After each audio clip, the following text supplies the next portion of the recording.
So the name of the book is Lincoln in Annapolis, February 1865. And I wrote it because while Lincoln was in Annapolis, virtually nobody knew that, was aware of that. And I have always been interested in Lincoln ever since I was a little boy. And I've always had an interest in Annapolis history since I moved here 23 years ago. So my curiosity was there ever a time when Lincoln was in Annapolis. And so I had found out that he had been by looking at the chronology of his life. The reason he was in Annapolis or had passed through Annapolis was because he was on his way to the peace conference at Hampton Roads. The normal route, which would have been a sail down the Potomac River by steamer, was not available because the Potomac River was iced over. The Chesapeake Bay was still open, so he took a train from Washington to Annapolis and got on the steamer, went down to the conference at Fort Monroe, and returned the next day. Lincoln had really had no intention of attending or going to the peace conference at Hampton Roads.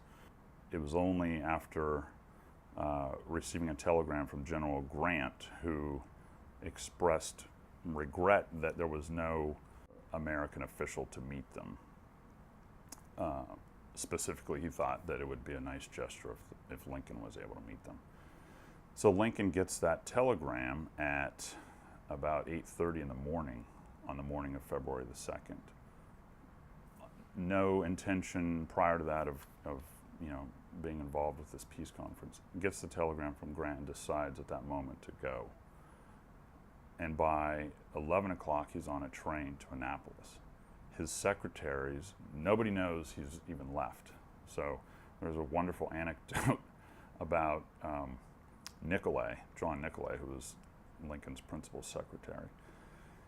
He's sitting in his office, which adjoins Lincoln's office, and one of Nicolay's assistants comes in and says, where's the president gone? And Nicolay says, what do you mean? The president's right on the other side of this door. And Nicolay's assistant says, no, he's not. I just saw him leave the White House. And so Nicolay stands up, goes over there, opens the door, and is astounded to find Lincoln gone. The interesting thing that happened while he was here was that the Senate, the Maryland legislature, I should say, was debating the 13th Amendment, which was, of course, the amendment to abolish slavery. It had been brought to Annapolis the previous day, one day earlier, by Lincoln's Secretary of State, William Seward. What had been passed in the Congress, the U.S. Congress, had passed it on January 31st. So on February 1st, Seward, also en route to the peace conference, comes through Annapolis for the same reason, because he can't go down the Potomac River either.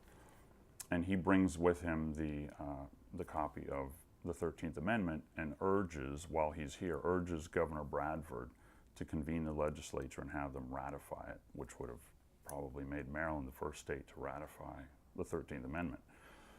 The Senate decided to discuss the ratification of the amendment, and so they were discussing it, deliberating over it, the next day still, when Lincoln walked within sight of the State House where that amendment was under consideration. When Lincoln came back a little after 7 in the morning on February the 4th at the Naval Academy, and at this time, because now it's well known that he's down there and that he's going to be returning, they were able to arrange to have a train actually meet them at the wharf, so they didn't have to do any mile-and-a-half walk on the return trip. They just stepped off the boat, stepped on the train, and were all back in Washington by 9 o'clock in the morning. Probably the most interesting thing about it is to have him walk by a state capitol where that is under consideration, having passed the United States Congress only 2 days earlier. I think that's just, to me, that's just an amazing image. And he knew it too. He knew that it was up there and he knew that they were debating it, but he didn't stop and he didn't go in there and say, come on, you gotta, he just let it be and walked by.